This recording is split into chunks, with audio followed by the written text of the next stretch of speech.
forget to hit the bell icon to get all the future notification. Hello manga lovers, welcome back to my channel. तो आज का मौसम बहुत ज्यादा सुहाना है क्योंकि हमारे यहाँ पर जोरदार बारिश हो रही है एंड मुझे बारिश में मिट्टी की खुशबू बहुत ज्यादा पसंद है। तो इसीलिए मैं आज बहुत खुश हूँ और आपको भी खुश होने की जरूरत है क्योंकि आज मैं अंडरकवर चाइल्ड हाई स्कूल की एपिसोड 6 को फुल्ली एक्सप्लेन करने वाली हूँ, मतलब पूरा पार्ट एक्सप्लेन करने वाली हूँ। तो आप लोग को लॉन्ग वीडियो चाहिए था ना, तो here is the long video. तो फिर बिना किसी देरी के चलते हैं आज के एक्सप्लेनेशन की तरफ। वीडियो स्टार्ट करने से पहले प्लीज मेरे चैनल को सब्सक्राइब कर देना, मेरे वीडियोस को लाइक करना, मुझे प्यारे प्यारे कमेंट्स भेजते रहना और हाँ, ये वीडियो अपने बेस्ट फ्रेंड को जरूर शेयर करना जिनको ऐसी टाइप की स्टोरी सुनना, मंगास पढ़ना अच्छा लगता है। तो एपिसोड 6 के स्टार्टिंग वही सेम सीन में होता है जहाँ पर जेई रैबिट वाला बैंडेड ऑफर करता है दा को एंड वो बोलता है कि एक्चुअली मैं यहीं से गुजर रहा था तो तुम्हें देखा, एक काम करो इसे यूज कर लो। तो दा उससे लेती है एंड यूज करने लगती है और मन में सोचती है कि मुझे नहीं लगता कि ये ऐसा टाइप का चीजें कभी यूज करता होगा। और वो बोलते कि ओह हाँ मेरा हो गया है, तुम इसे रख सकते हो, थैंक यू। एंड जब वो ऊपर देखती है तो वहाँ से जेई गायब हो चुका होता है। जो जेई है वो वहाँ से चल के जा रहा होता है तो दा उसके पीछे भाग के आते हैं, उसकी जो स्लीव्स है उसको पकड़ लेते हैं और बोलते कि हे रुको, कहाँ जा रहे हो तुम? तुम्हें ये नहीं चाहिए क्या? इसे रख लो। पहले तो जेई घूर के देखता है दा को। म्यूजिक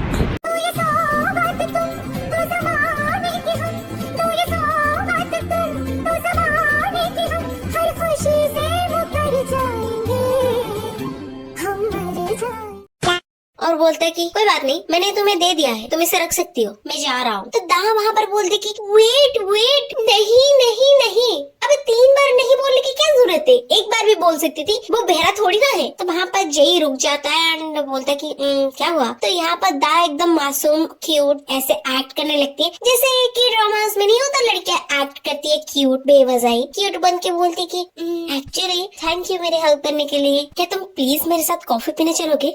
तो दा और भी ज्यादा क्यूट बनते हुए बोलती है क्या सोच रहे हो तुम, चलोगे मेरे साथ? और वो मन में अपने आप को ही बोलती है कि हाँ ये कैसा गंदा सा पर्सनैलिटी है, ये तो मुझे बिल्कुल भी सूट नहीं कर रहा है। हाँ अगर वो अजीब सा इंसान होता ना तो उससे शायद कोई फर्क पड़ता, पर मुझे नहीं लगता कि ये पर्सनालिटी नॉर्मल पीपल के ऊपर कोई इफेक्ट भी करता है। पड़ता है बेबी, पड़ता है, वेट वेट, इंतजार करो, सब्र करो। एंड यहाँ पर जेई का शक्ल देख के आप लोग को कुछ समझ तो आया होगा कि हाँ बंदे के ऊपर थोड़ा सा तो फर्क पड़ा है। और वो ऐसे बोलते कि हाँ फाइन ठीक है, पर मुझे कुछ चीज चेक करना पड़ेगा। और वो वहाँ से जाते हैं, बोलते कि क्या तुम्हें कॉफी शॉप नहीं चलना है? तो दा बोलते कि हाँ चलना है, पर कुछ नहीं, फॉलो करो मुझे। तो ये मन में ही सोचती कि क्या सच में मेरी पर्सनैलिटी इसके ऊपर काम करके कि ये पर्सनैलिटी मुझे सूट भी करता है? तो वहाँ पर वो दोनों कॉफी शॉप जाते हैं, वहाँ पर एक बहुत प्यारा सा डेजर्ट एंड कॉफी ऑर्डर करता है जेई दा के लिए। एंड आपको तो पता है ये कितनी बड़ी भुक्कड़ है एंड वो डिलीशियस फूड देख के वो बहुत ज्यादा खुश हो जाते हैं एंड बोलते कि ओ ये कितना डिलीशियस है। एंड वो वहाँ पर बहुत जल्दी जल्दी खाने लगती है।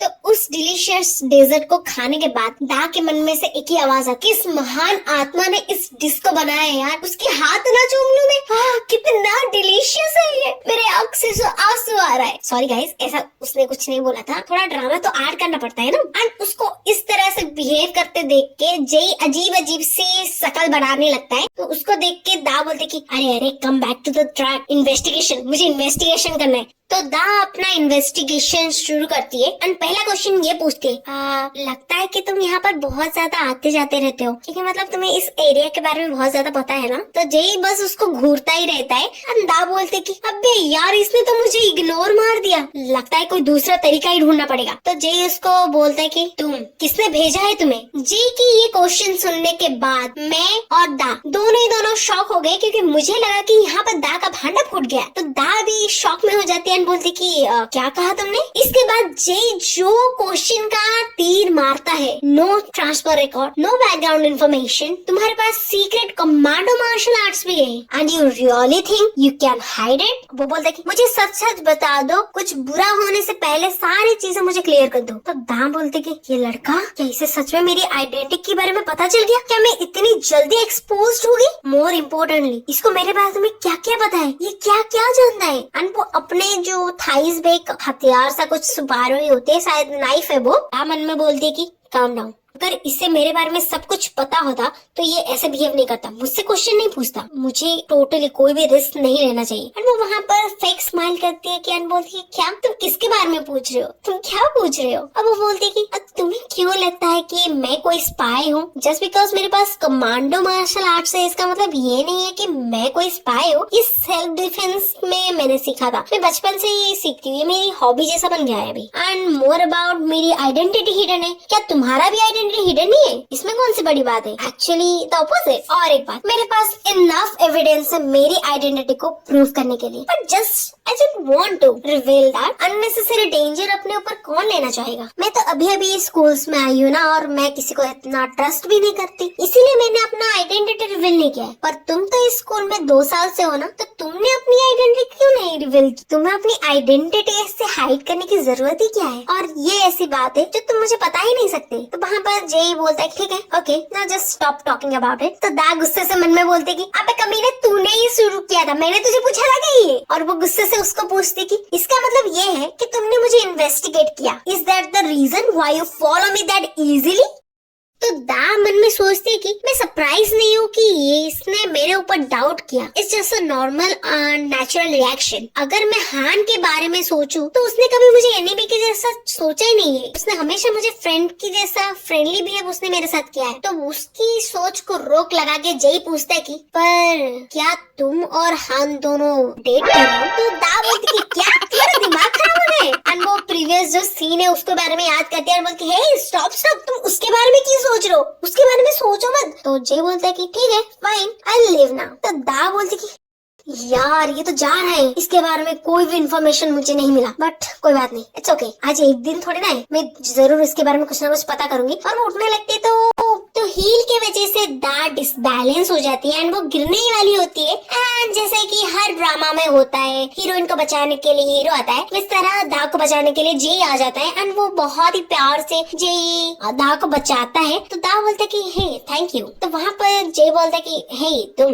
एक काम करो, मेरे हाथ पकड़ लो। तो दा वैसे ही करती है और वो क्या करती है ना, जय का हाथ पकड़ लेती है और दोनों ही एज अ कपल जैसे चल के आ रहे होते हैं। और दा सोचती कि ये हील पता नहीं मैंने इससे क्यों पहन लिया, उतार के फेंक दूं क्या इसे? और ऐसे नंगे पैर में ही चलती हुए। तो वो क्या होता है ना, उसको कुछ सेंस होता है और वो जैसे पीछे मोड़ के देखती है। जय उसको बोलता है क्या हुआ, कुछ हुआ है क्या, पीछे क्यों देख रही हो तुम? तो दा बोलती कि नहीं कुछ नहीं, मुझे लगा कि तुम्हारे कोई फॉलो कर रहा है। क्या तुमने अपने बॉडीगार्ड को अपने साथ नहीं आए? क्या तुम्हारा कोई बॉडीगार्ड तुम्हें फॉलो नहीं कर रहा है? तो जय बोलता है कि तुम्हारे बारे में क्या है, तुम्हारे बॉडीगार्ड्स कहाँ है? तो दा बोलती कि मेरे बॉडीगार्ड्स नहीं है, क्योंकि मुझे ऐसा नहीं लगता कि मुझे उनकी जरूरत भी है इसीलिए। तो जय बोलता है कि सेम टू मी, मुझे भी जरूरत नहीं है। वहाँ पर क्या होता है ना, पिप पिप पिप करके कार आता है एंड उसमें हमारा वो जो इंजर्ड तेई बैठा हुआ होता है एंड वो आके पूछता है कि ओह क्या तुम दोनों डेट पे जा रहे हो? इट्स गुड, मुझे अच्छा लगा तुम दोनों को देख के। जो पेशेंट ऑलमोस्ट मरने वाला होता है, अपने लाइफ रिस्क में था उसका, वो तुमने उसे कॉल किया तुम्हें पिकअप करने के लिए है।